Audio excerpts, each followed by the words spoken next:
I need a wide angle for this thing. Hey, Roger. Just going to do a quick. All right, everybody. So the last little thing we're waiting on, we got a little PowerPoint, which our friend Felix here and our friend Chuck have been working on. So they're going to get that loaded and we'll get kicked off. Awesome turnout. Thanks for making it out, guys. Appreciate it. I'm Mr. Chris. This is Lisa Echo. Just to context a couple of these people and what they've done and how they're here speaking. Lisa was one of the MICAT 3 that were locked up recently. Yay. And is just getting out after 34 days. Okay. And we have Jessica, who was one of the people who actually did the first 2 tree sits and protests in Michigan. April 16th, she may be facing jail time, so that's coming up. She's going to be talking to us a little bit about tar sands, kind of breaking it in, some of the what is tar sands, what makes us different from regular oil, talking a little bit about Alberta. My name's Chris, and I talk a little bit about Kalamazoo, Line 5, and what that looks like. We had this fresh BP spill, which is very relevant to that conversation. And then Lisa is going to kind of talk to us about MyCats, what we've done, and where we're going there.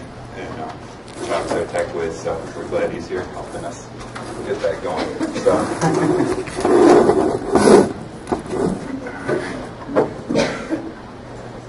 Looks like we're just about ready here. So. Thanks for your patience. Yeah. Thanks for being patient. And again, awesome.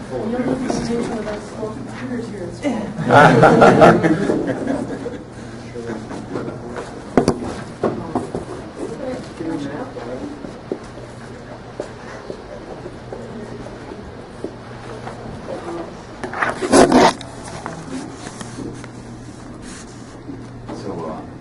This one, thanks for Melina.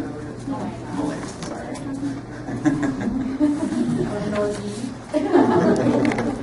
Okay, well, it's going to email me in a minute when it's done uploading, and I feel a little bit silly to be reliant on technology as kind of a Luddite, but yeah, so how many of y'all have heard about tar sands before? Pretty much. Most people? So tar sands are a combination of sand and clay coated with gooey viscous petroleum, which is known as bitumen. And because we've reached peak oil as a society,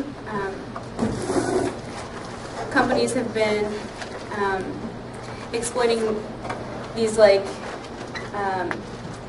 not normal, more extreme energy sources that require a lot of energy to get.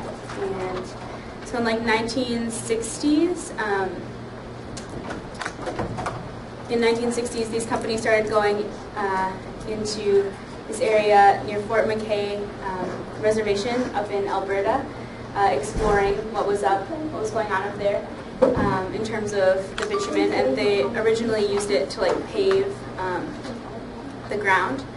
And since then, there's about 30 companies that are permanently there,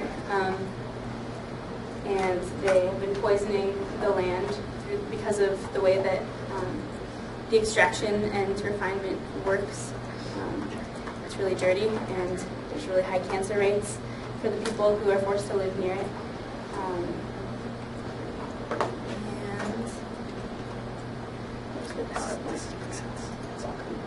Yeah, it does.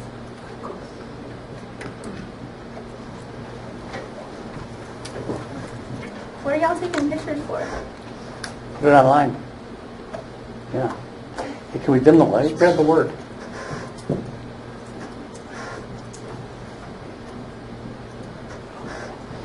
Cool. Thank you. This is a banner that we painted recently. So that's what tar sand strip mining looks like. That's a pretty common picture that a lot of people have seen. And that used to be the boreal forest, which I learned about in a botany class at this university several years ago. So like I said, there's been huge spikes in cancer rates for the people who live there. That's their territory. And I also think that the exploitation of tar sands reflects the colonial idea that the earth belongs to people to be commodified for profit. And people of color and indigenous people are continually treated as sacrifice zones all along the path of tar sands. This is an excerpt from a blog that some people wrote about the indigenous people's experience there. I'll read it aloud. One of the most important lessons that Cree and other nations across Turtle Island have to offer is the total lack of separation between people and the environment. While the white man in North America has acted differently, commodifying the earth, for example, the indigenous people of the Athabascan region, in particular the community of Fort McKay, have seen the water turned toxic, the land turned into deserts, and where the muskeg was but now is barren piles of sand, they see tornadoes. In the community, many will no longer eat the fish, the moose, nor can they trust the water in their own taps.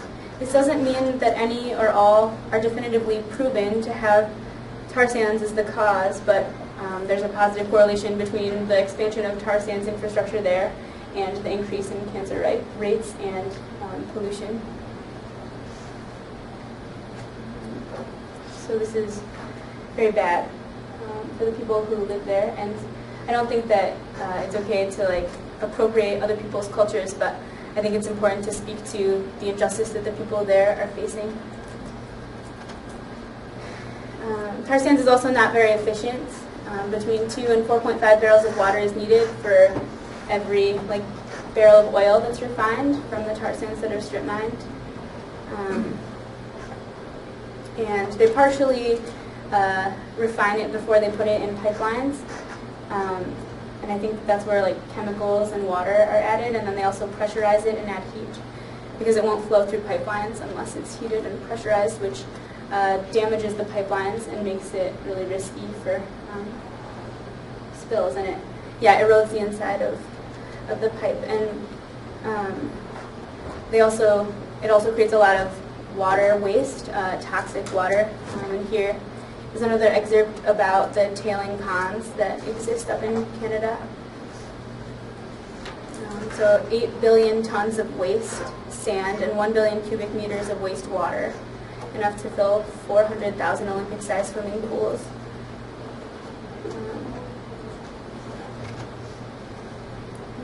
That is a map of pipeline infrastructure. The pipeline that we're dealing with, that MyCats has been fighting, is line 6B, which goes through Michiana and then up to Detroit, and there's a little spike that goes over here, and then it goes to Sarnia. I think there's a refinery in Sarnia, and then it meets up with line 9, which Enbridge just got approval from the Canadian government to reverse the flow of. And through Illinois is line 6A, which wasn't being replaced or twinned. I'm sure that Kristen will talk more about that, but they've been twinning the pipeline, so building a new pipeline right next to the old pipeline under the guise of reparations. Because when they built the original pipeline, it was built for light hydrocarbons and not heavy crude oil. So by building the new pipeline, it will be safer for a time, but like I said before, the texture of tar sands inevitably erodes pipelines, so it won't be safe forever, and they're often not very well inspected and that sort of thing.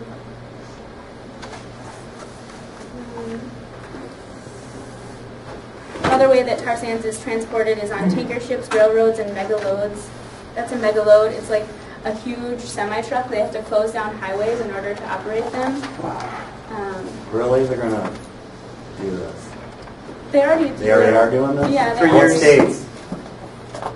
You know? Montana, definitely. Montana? Okay. Because I know in Michigan there's a certain axle weight and stuff that you can have, so that makes sense.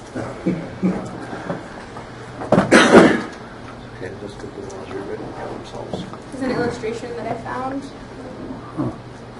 It's pretty cool. A lot of people think of the tar sands pipelines as like black veins or snakes that There's a refinery on one end of it, and then strip mining on the other.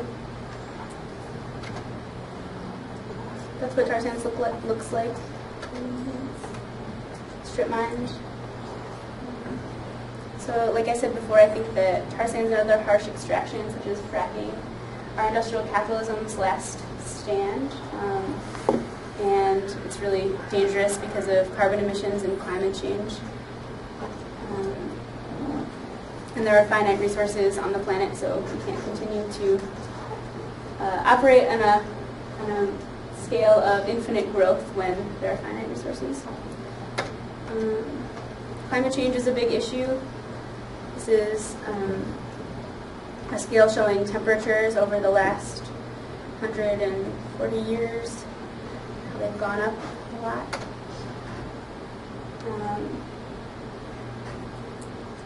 So this is how scientific organizations that endorse the statement, most of the global warming in recent decades can be attributed to human activities.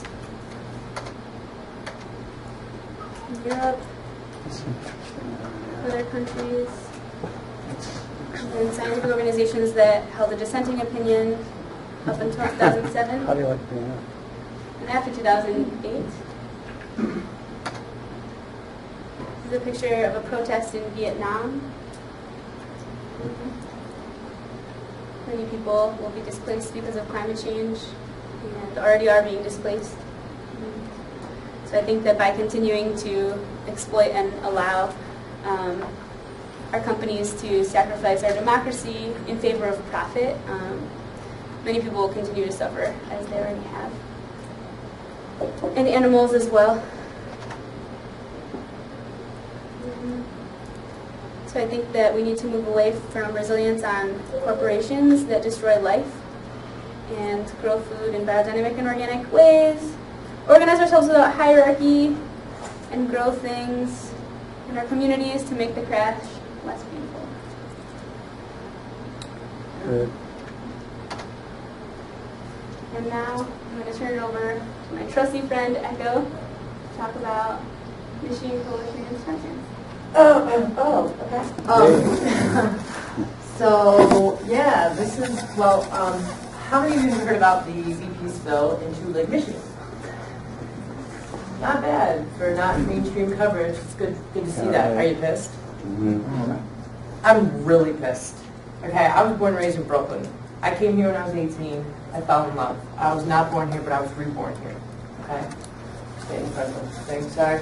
So, yeah, so I moved here when I was 18, I'm 36 now, and like I said, I was born here because I discovered myself I didn't know, and it's Lake Michigan, it's the dunes, it's the woods, I live out in Holland. And so I was, yeah, just really, the Kalamazoo spill was like, well, this happened, and like, this happened, man.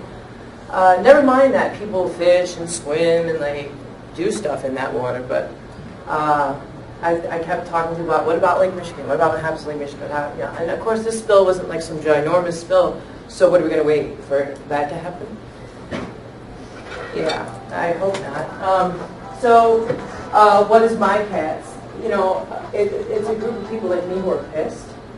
It's a group of, it's anybody. It's anybody who wants to get involved and like protect our environment and fight these corporate junkie bastards and fight against the prison industrial complex, to be all-inclusive, to get everyone involved, anyone who wants to get involved in fighting tar sands, refinement, extraction, and transport. We strive very hard to do anti-oppression trainings. We believe in direct action. You know, we've done the petitioning, we've done that, and we still do. You know, I was on trial. You know, we had some petitioning to do. I definitely won't knock all of that at all, because there are steps to take. But we believe really wholeheartedly in direct action, and hopefully empowering others who are ready to take those steps. We believe in artful activism. There's a lot of different things. So this was DCATS, and that's Detroit Coalition Against Tar Sands, and another arm of ours. This was a successful, awesome blockade that they did, and it was a soft, it was a soft blockade, and on the same day this man skated into a pipeline, this was happening in Detroit. It was such a great thing. It was like the Fearless Summer. What's a soft blockade? Sorry, yeah. A soft blockade is, well, it's maybe not as severe as like what I did, like locking onto something or laying under a bulldozer, locked to it. This was more like everybody just held hands and blocked the trucks that were in Detroit. There was a refinery, Marathon Refinery. Pet coke, petroleum coke, is a byproduct of tar sands. Now, of course, along these Detroit refineries, who lives there? People no one care about, right? Not the big people anyway, right? So, very disenfranchised, very poor people and people that get forgotten a whole lot. And Detroit DCATs said, no more. We're sick of these damn trucks dumping pet coke, getting into our houses, getting into our playgrounds. People are like getting sick. And they said, no, we're not going to do it. So they stood in line and they blocked the trucks, and no one went to jail that day.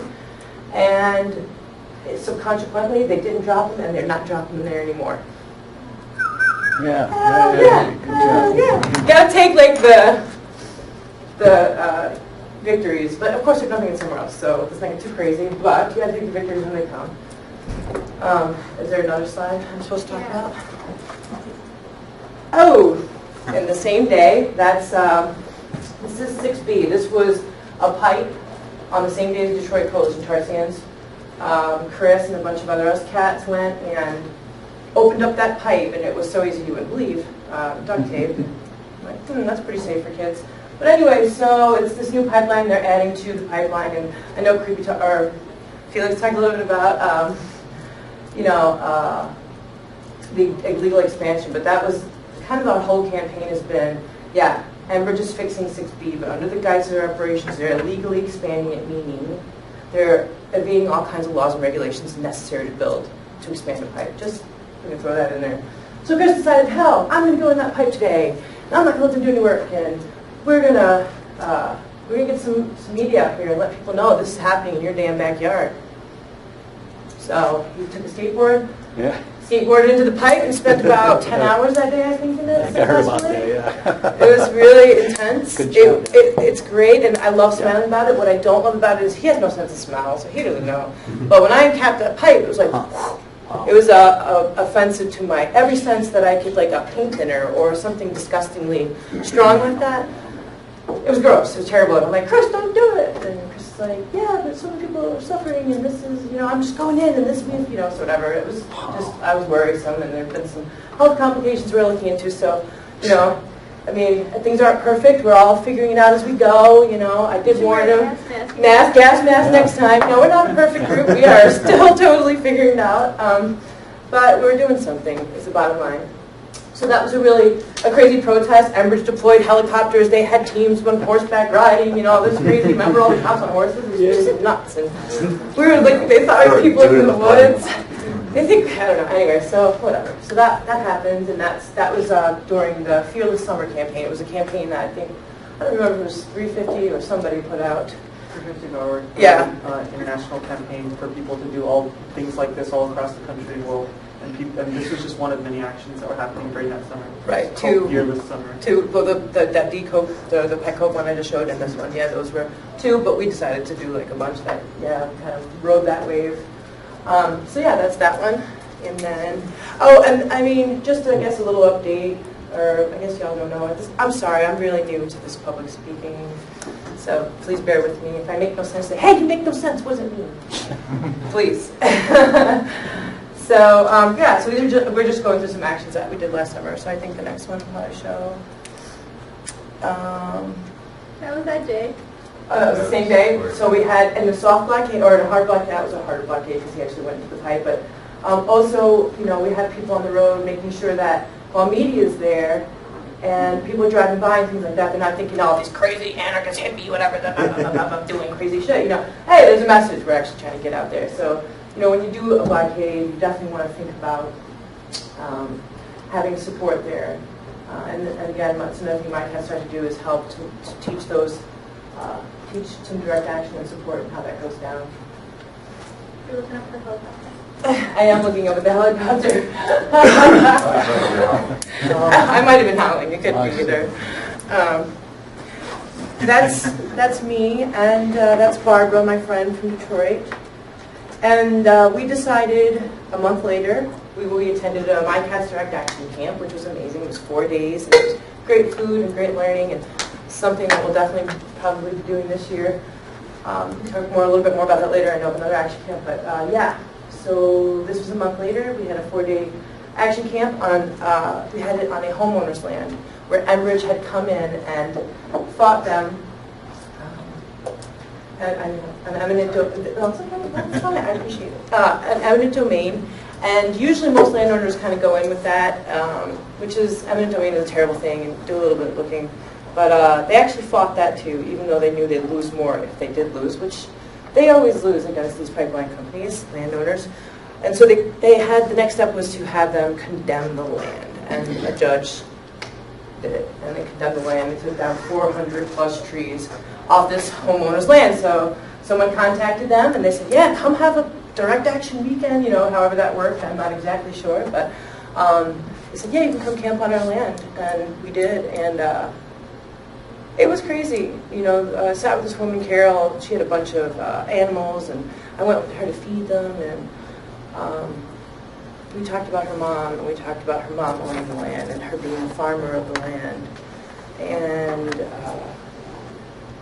yeah, just sad to talk about the ripping out of the apple trees that she'd grown up underneath. You know, they were wisps in the ground, and they were like these full, beautiful apple trees, and so many memories. And she told me how her mother was dying, and they knew they knew when she was going to die, basically.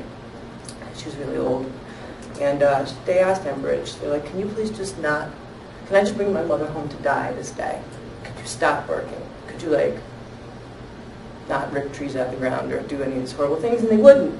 And so she comes home the day her mother dies, and she's thinking of growing up there, and we wound up crying together. It just really moved me. And a bunch of us decided to take this action, 4 of us actually. We decided to lock down some equipment in Stockbridge, Michigan, where they are also doing pipe work and laying more of that. And I locked onto this with a friend of mine. We have 2 lock boxes on, which are made by people, you know that know how in my cats.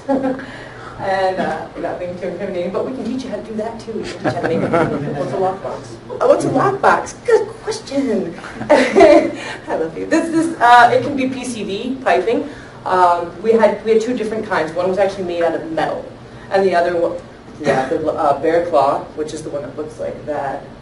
You can't see, but that was actually made out of metal. And then there's chicken wire and tar and nails and anything you can think of to dull a blade. You know, anything to stall, because you want to, be there as long as you can possibly be, costing Enbridge money, hurting their bottom line, hopefully, giving bad media to them so people withdraw their money from, like, investing, that kind of thing. It's kind of thing we go with direct action. You want to have some goals, clear goals in mind. So, yeah, lockboxes are made of anything along those lines, so that we can slow them down as much as possible. If I may add, the basic idea is that you stick your arm into this pipe that where you're locked onto to either your other arm or to the arm of the other person, so that you are physically incapable of being removed without actually breaking the lockbox, which is a very cumbersome and time-consuming process. So it's a way of preventing that tractor or that construction equipment from being used because these people are in the way, because the lockbox is holding them there. Yeah, ours actually, for a little less scary, we had a pin in ours, and we had a strap with a carabiner. We could unlock it any time. So, once the cops found out, they hated us. They stuck this microscopic thing, like, can you let it unlock? And we're like, hi, just being nice, and not, whatever. And then they stuck these cameras down, like, oh, these phones can unlock. So they got really pissed at us, which might be why they charge us with felony and trespassing and $47,000 in restitution. Incredible. Yeah, I don't like to talk about. I don't want to scare people because, you can have a direct action like the Detroit Pet Coke action where no one went to jail and great things were done, and then you can have an action like ours where we went to trial, and it was a crazy experience, but it was good. For me, the goal of this action, and I think for everybody, was to further get the word out, to let people know about these illegalities going on, the dangers of tar sands, and honestly going to trial and saying, I'm not taking that felony charge with a plea. F that. I'm going to trial. I don't deserve this charge. I've been charged with other things before. I know what it's like to be like, I'll just take the plea and get out, do this and do this. No, not this time. Not this time. So we went to trial with it, and it got national attention, and I feel really grateful for that, actually. The trial was amazing. The support was uber ridiculous, and no matter what they took from me, they could never take that week away. So, yeah. But then they took our freedom away and put us in jail. Nobody expected that. So they revoked our bond and said 34 days in the slammer till sentencing, where you might get 2 years. So, sorry. I'm like looking for someone to yell at me. Yeah, that was a downer. Like 34 days is not. Man, I look at Marie Mason. I look at these amazing activists. Tim DeChristopher went to prison for 2 years. And so I know 34 days isn't really much of a sacrifice. But not knowing if we're getting 2 years was a little bit more than strenuous. I'll say that. So there's more slide. Oh yeah, sorry, I get off topic. Oh yeah. This is a part of that same protest. We had about 40 protesters there that day. So 11 got arrested, 7 for trespassing. 4 of us for felony and trespassing. And we had some great signs made during this action camp, and it was just really amazing. I wonder if there's more. Yeah, that was we pay, and so that was another important part of supporting direct action is to make sure that you're getting donations raised and things like that, which people were really wonderful at. You never always get caught like those people on top of that. Yeah, yeah. Oh, yeah. I didn't realize that. Yeah, they didn't get caught. I didn't even know this happened. This was at the same time of us. Same action. So that's our other team, our other comments on the other side of the work site. That's Vicky. She's a 60-year-old great-grandmother. And that's Will. He's a 24-year-old, 22-year-old college student. So they were attached to the other site. Why didn't he get charged like you? He did get charged Oh, like did? we did. He didn't have a record at all, and so they told him if he took the felony, they'd drop the trespassing and in 5 years expunge the felony. So that was just his role. That was his way to take, and that's fine. The female said no. So anything other than trial. This is a fearless Fred Felix up in a tree sit, and I wish you would talk about this more than me because I think you know better than I do. But So they were expanding the pipeline through the state game area in Cache County, Michigan. And it's really beautiful there. Lots of older trees, like that. And they had like clear cut it and just left dead trees everywhere. And they were in the process of burning them 24 hours a day, and also like putting them through shredders to make wood chips. And they like roped off some this 6 foot, even smaller patch of echinacea that was growing wild to like make it look like they were being conservative with what they were cutting down. But yeah, they had clear cut like a probably 60-foot wide, 5 foot patch of 5 mile patch of state game area, and so we deployed this tree sit and held space there for a while, like a whole day, and it was effective. They sent out a hostage negotiator to try to get me to come down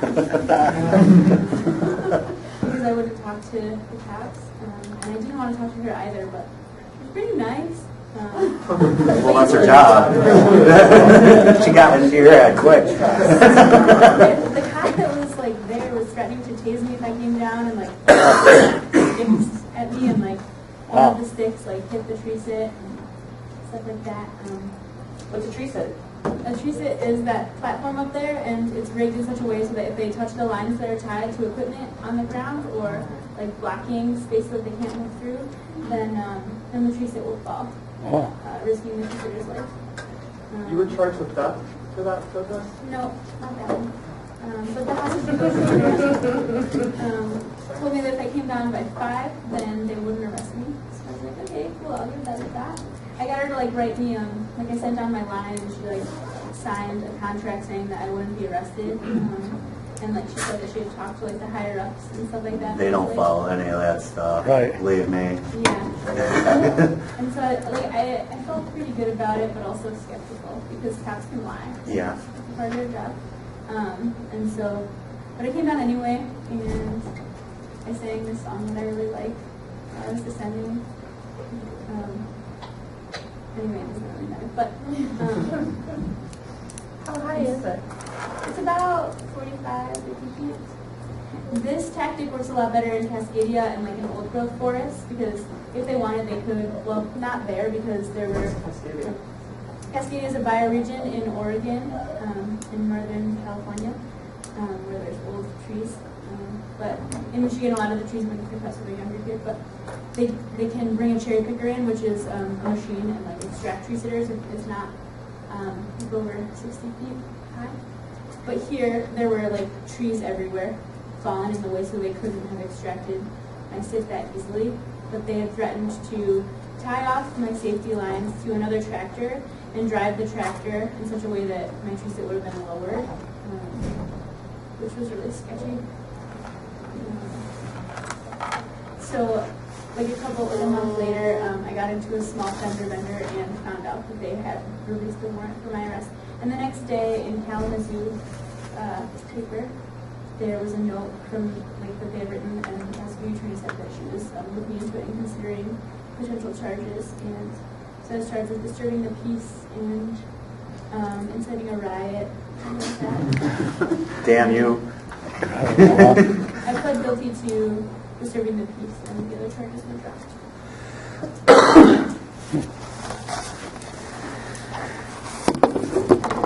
This is a banner drop, another form of activism that we really like to use. This was actually taken at a kayak. We just kind of, it wasn't even a protest, it was more like a barbecue, kind of get to know the people in the area. Another thing that activism is, or especially direct action, that happens is, you know, a lot of us, at least that I noticed, I had the privilege to go to jail, honestly. Like, and I don't know if you know what white privilege looks like, but look at it, you know, it's important.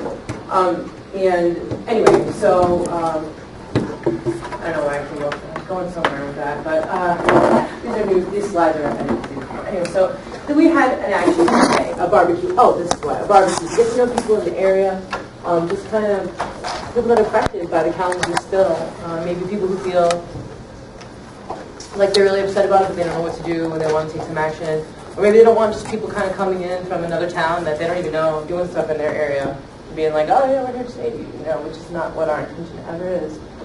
But I can understand that. So we decided to have a big barbecue and like do a kayaking event, and we invited some of our indigenous friends to come and Native American to come and do some blessings. It was really amazing. We had a kayak protest, and we did a banner drop together. And banner drop is another thing that we do that we teach people about if they're not aware. Some banner drops are more risky than others. I like those. I like these too. They're a good way to get a message out. And the pipeline intersects, I think, this is at the St. Joe River. So they underbore underneath the river, and they drill down and then place the pipe underneath the river. And the spill that Chris is going to talk about in a little bit spilled into Talmadge Creek and Kalamazoo River. But we did our flotilla on the river, and they stopped construction for that day because we made the event public, and they thought that we might do something anyway. So we're like, well, we're not going to do work today anyway. It wasn't our goal necessarily, but it happened that way, so that was actually really a cool little protest that we were just kind of doing to get to know the community. Oh, this is so good. This is our friends in Chicago, right? Or is this Detroit? I forget.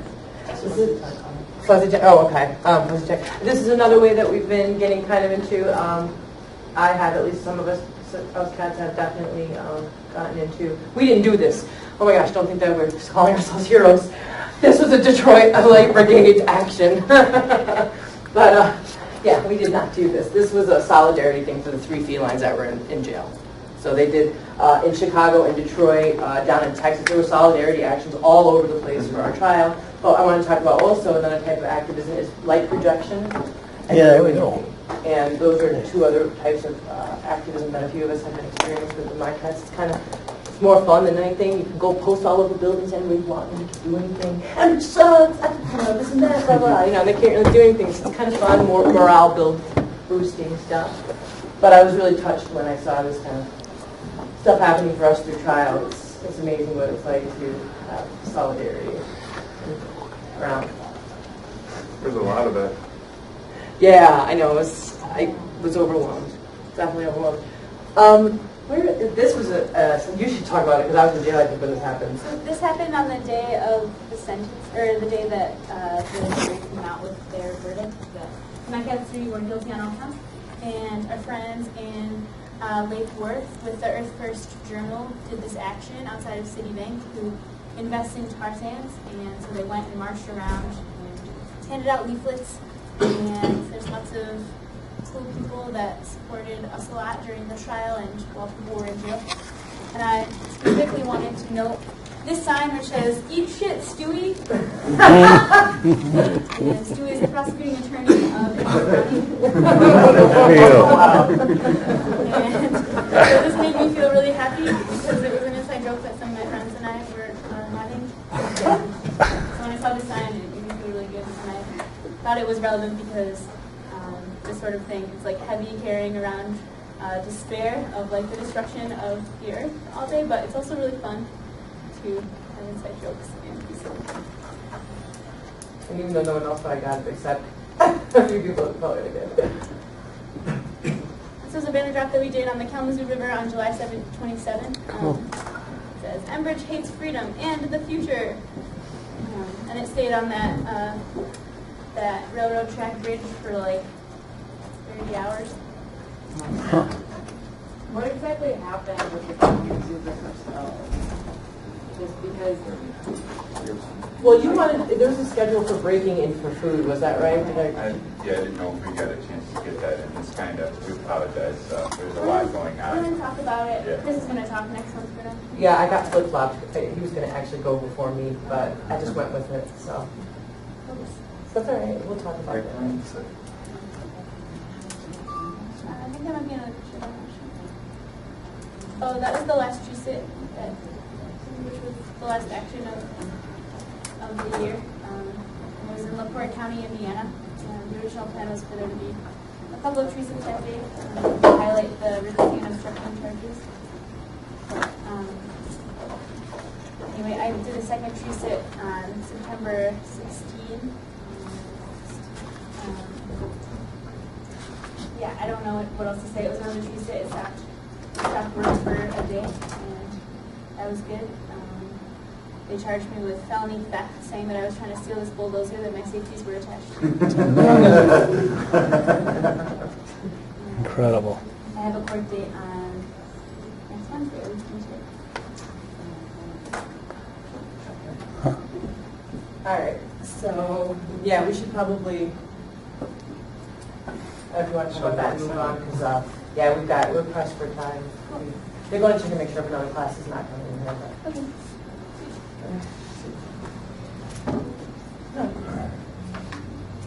Sorry. No, that's fine. If you want to see the information that I I can email you that. All right, my name's Chris. I'm a little more old-fashioned, so I know PowerPoints, but I didn't really know how to run them, so I didn't do any information for mine.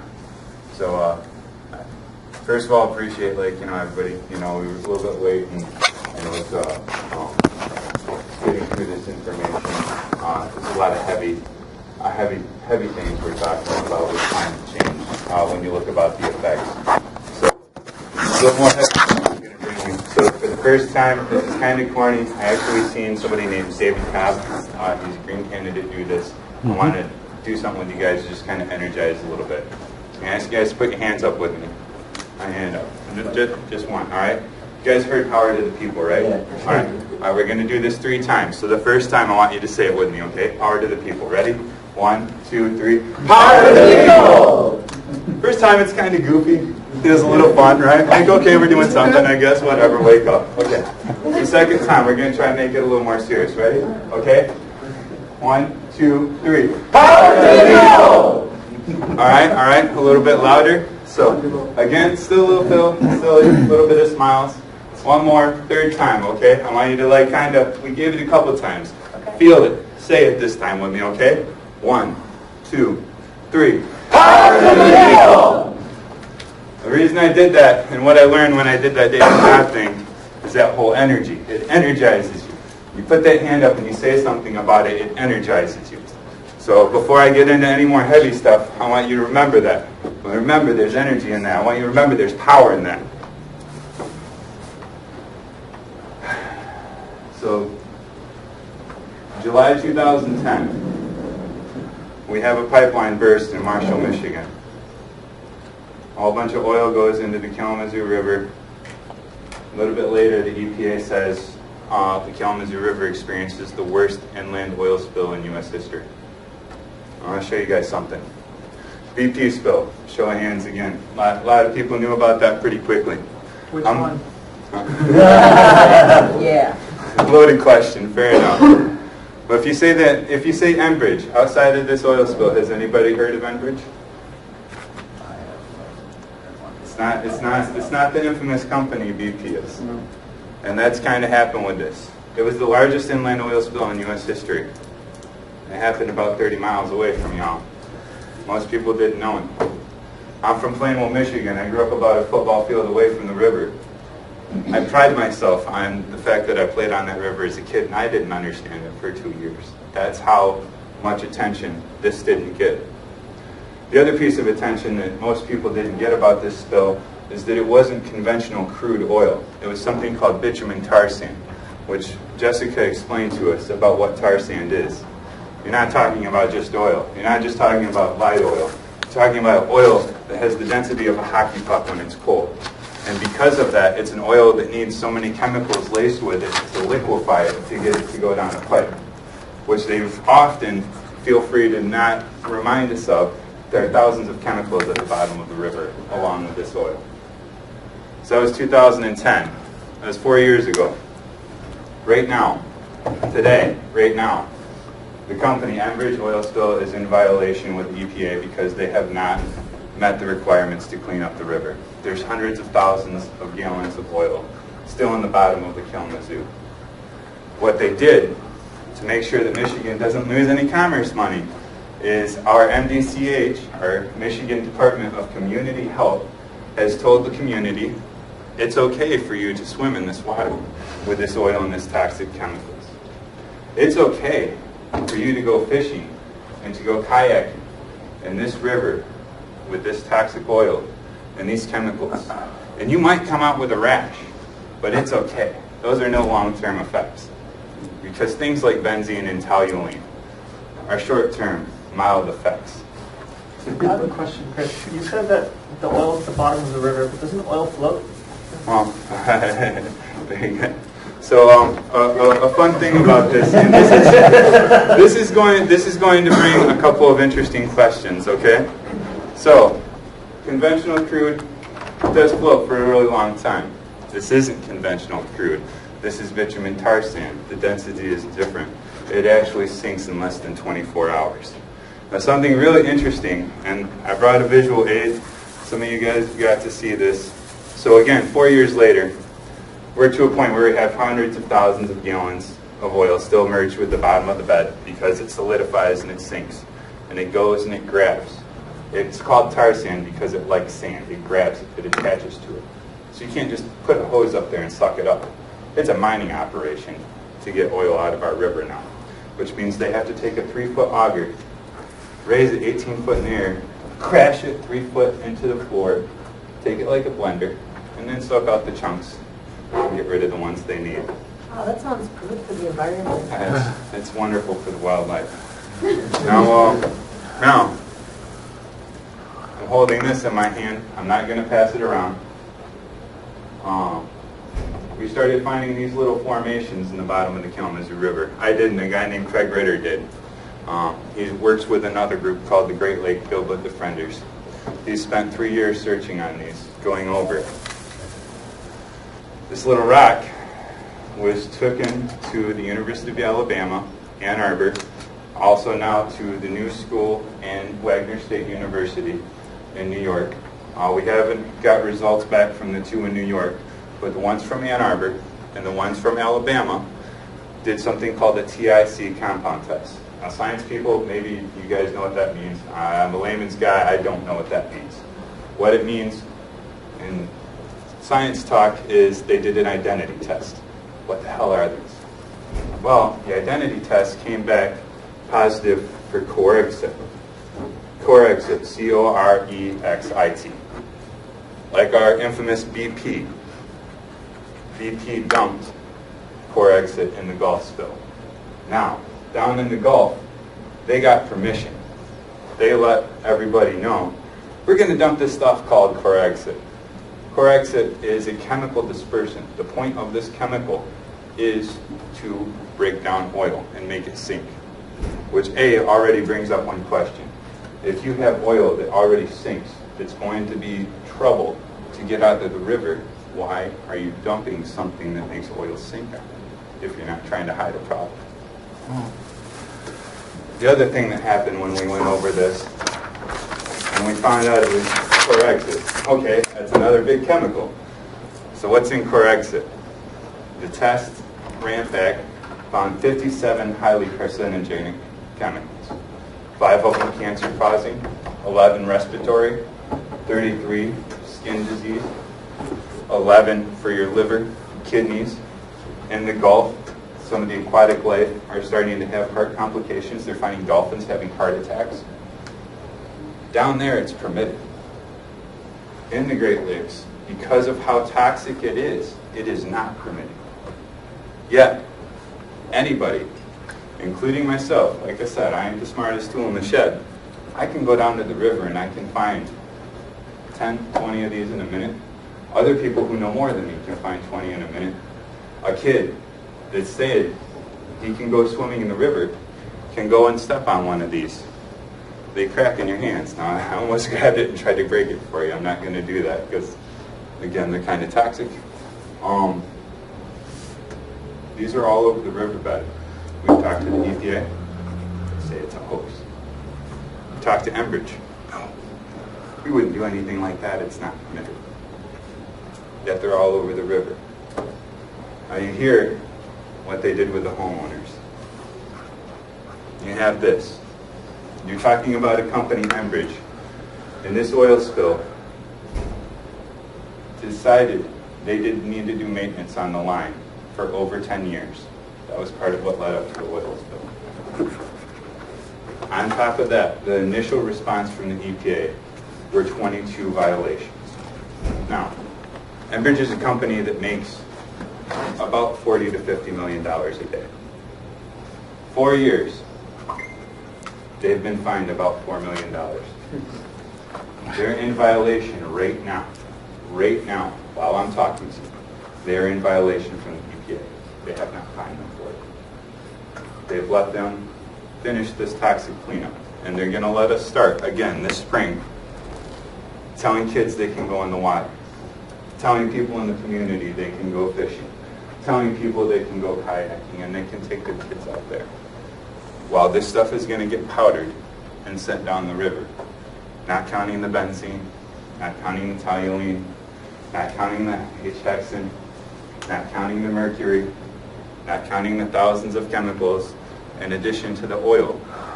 That's the kind of company we're dealing with. I want you to remember those hands in your air, because this stuff gets heavy. Believe me, I know kids that are sick right now because our government and this company said they could go in the river. All they did was go swimming because they said it was sick. And they came out with a rash. Now they've got to see a liver and a kidney specialist. That's the kind of company we're dealing with. That's what's happening in this country today, which is why we're doing things like climbing in trees and locking to construction equipment and climbing in pipelines. Does sound fun and radical. Don't know about a felony charge. It sounds fun and radical. But that's what pushes people to do these things. We look at the scope now. What's coming up? Well, certainly in Kalamazoo, we have a dredging issue to figure out before more kids get sick. Certainly in BP, with their spill, I guarantee if that was a tar sand cleanup, or even if it wasn't, them saying that it's cleaned up is probably not realistic. And as soon as people get out there and do homework, we're going to find out that spill is going to take a while. Exxon Valdez, has anybody heard of that? Okay. Jill hadn't picked it up. There's no accountability for any company. If your company deals in the chemicals, there should just be a law, period. You should clean up after yourself if you spill. And you know, you'd think it'd be that simple, but We have yeah, there's laws Superfund like that, but those laws have to be followed, which is what gets us to the point of needing to do civil disobedience. Now, I know we're getting ready to need to go, so I'm going to wind this down. We're going to pass these around. You don't have to lock the stuff. And if you sign this, we're not going to go, hey, you want to lock up to something. This is just a way to get updated. Now, really quickly, on the Straits of Mackinac, this same company, we've talked about Enbridge. We've explained tar sands. We've explained where Enbridge is at. Right now on the Straits of Mackinac, there's a line that turns 61 years old called Line 5. If you Google it, you're going to see that there's broken supports on this pipeline. They did a dive last summer. Most of it's covered in debris. Like 6B that blew up in our river, it's severely under maintenance. Like I said, broken supports. Unfortunately, this is on the Straits of Mackinac. This is where all the Great Lakes touch. That's where they put this pipeline. This is coming out at double the pressure that it did in 6B.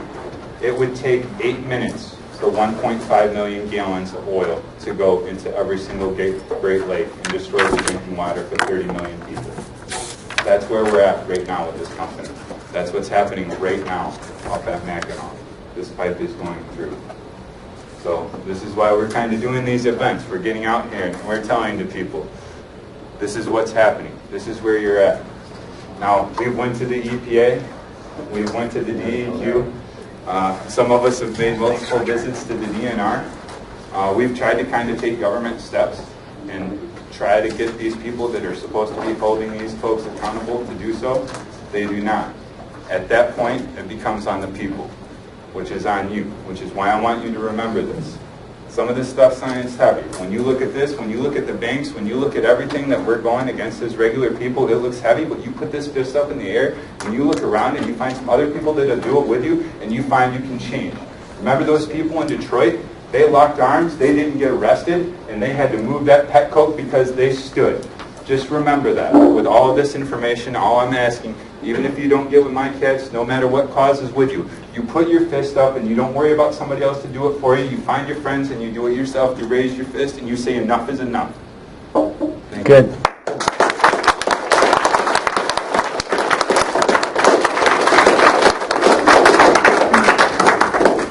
And I believe on May 1st we have a... Yeah. Just something local too, before I forget to see it. Be handing this out. We're going to be doing a 5K for my cats for raising awareness. Judge, any of you folks that know him, awesome guy, see him about it. Hey. I got a question. Okay, you have some good presentation here. Can we find that online? we already got it through here. You know, like the slideshow or like some of this other information. If you put your email on the list, and you put a star by your name, I'll email you the PowerPoint. Good. Let's put a star by my name. I think he's got it right there. Thanks, Roger. You're going to catch mine? I don't know if I'm in shape for If you have running any though. questions or anything, come up to us and we'll talk to you. Thank you. If anybody's interested, we're having a fundraiser event tomorrow at Grand Rapids Brewing Company called No Fracking Way, supporting local groups in the area fighting fracking in Kent County. We're showing Gasland 1, and also there's a specialty beer being brewed, or beer that's been brewed. It's an Imperial IPA. You can check it down 6 p.m. to 9 p.m. I have plans if you guys want to tomorrow at I know 21 here. I actually want to talk to you guys about It's a Grand Rapids Brewing Company.